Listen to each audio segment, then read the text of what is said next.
While San Francisco is currently 3-0, probably the most impressive part about this is they're doing this with a young team, so their future looks brighter than ever, with one of their key new additions being the rookie Upton Stout out of Western Kentucky. Despite missing the entire preseason, the 5'8", 180-pound nickelback was able to catch on relatively quickly for San Francisco, improving dramatically from week 1 to week 2, and now from week 2 to week 3. When you look at his most recent Cardinals performance, for example, he not only had the pass breakup with only 2 minutes remaining in the game, giving San Francisco's offense the opportunity to drive down the field and score the game-winning kick.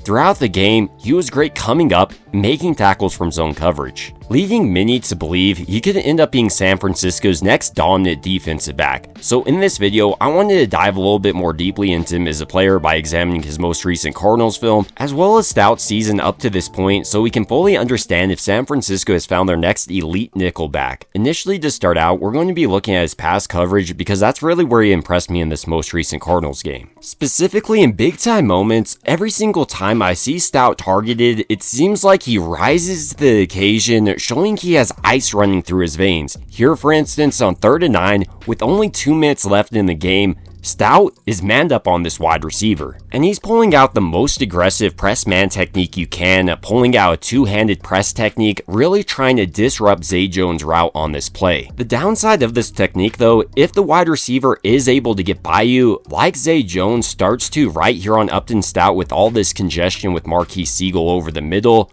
the quarterback may be able to target him. And here, you can see how Zay Jones, who has 4 inches on Upton Stout, has at least a couple of yards separation, which unsurprisingly gets Kyler Murray to target him on this play, but Stout shows off why he was drafted by San Francisco, closing on this ball quickly thanks to his athleticism, and with the ball in there, he shows off his elite ball skills. First, he's able to elevate to the same height as Zay Jones despite being 4 inches smaller, then look at his hand placement. It's right on the ball, and because he's battling all the way to the ground, he's able to rip it out right here, ultimately forcing the incompletion on 3rd and 9 with only 2 minutes left in the game, allowing San Francisco's offense to drive down the field and win it on Eddie Pineiro's leg. So without the rookie Upton Stout in this game, San Francisco probably would have lost. Another part of Stout's man coverage I really like watching is his ability to make open field tackles. Sometimes you're going to give up the catch, especially if the offense is running a zig pattern or a double pattern on you, but if you're able to make the open field tackle, that can potentially save the much bigger play. To really illustrate this point, here on this play, San Francisco's defense is running cover 2 man with a QB spy with D. Winters in that QB spy,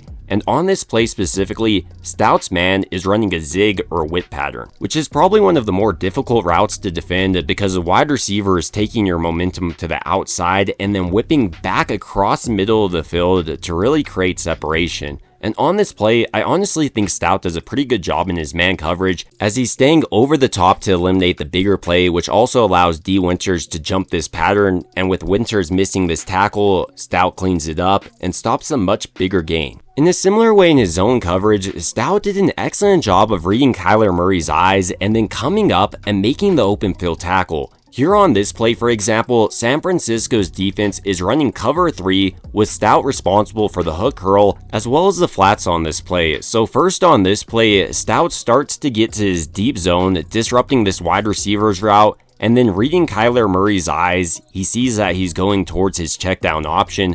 So quickly, he closes his distance, breaks down in the open field, and helps bring down this back for a pretty minimal gain on this play. Stout's also done a much better job week in and week out of identifying the offensive play. Here, once again in zone coverage, for instance, he's able to identify the screen to the tight end, so without hesitation, he's shooting it, and is a big reason why this tight end doesn't pick up a lot more. Stout's ability to recognize routes and read the quarterback's eyes also allows him to jump routes, getting the quarterback to move off his man in zone coverage. To really illustrate this point, here on this play, Stout is responsible for the hook curl, and with this wide receiver right in his zone, and Kyler Murray potentially targeting him, Stout jumps his man, which ultimately gets Kyler Murray to move off him on this play. So while he doesn't get any credit for this incompletion, he's a big reason why Kyler Murray had to scramble and look for something here.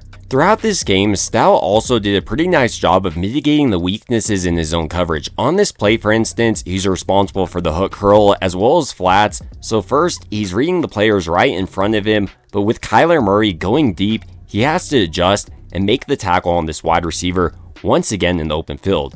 And he does. This isn't me saying Stout was perfect on this play, as he could have gone deeper and taken away the wide receiver, but he did do a decent job considering how he was challenged, and I think he'll grow from this, maybe potentially dropping deeper here and getting the pass breakup or interception. Outside of Stout's coverage ability, he also has the versatility to be sent on blitzes in Robert Saleh's defense, as he ran his 40-yard dash in 4.4 seconds and does an excellent job of attacking backs. But here on this play, sent on the blitz, he shows off his high football IQ, because as soon as Kyler Murray is letting this go, he's responding and attacking this wide receiver, and ultimately is a big reason why he was brought down on this play. Outside of his ability as a coverage cornerback, Stout also has ideal aggression as a run defender. Here last week against the Saints, for instance, he takes his read step almost like a linebacker would, and then without hesitation, seeing this back try to shoot through his hole, he meets him there, picks him up, showing off his insane strength, and throwing him to the ground. Stout also does a nice job in his run defense of setting the edge, which is vital for a nickel and cornerback. Here on this play, for instance, to really illustrate this point, he's taking on this wide receiver's block,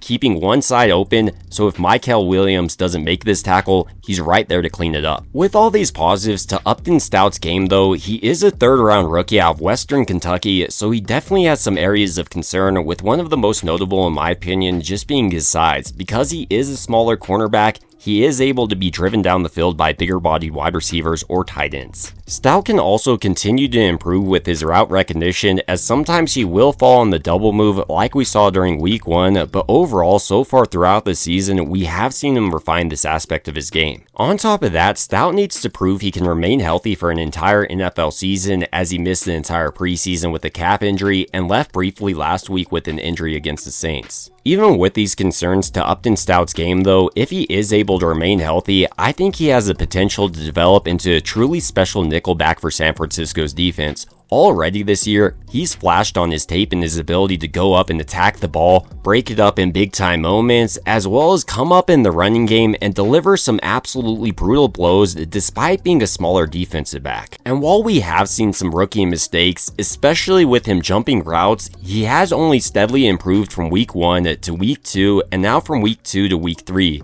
So I believe San Francisco's future in their secondary is brighter than ever, with players like Upton Stout, Renardo Green, and Deommodore Lenoir. But ultimately, these are just some of my thoughts on San Francisco's 5'8", 180-pound nickelback out of Western Kentucky and Upton Stout, and I'd like to hear your thoughts down below.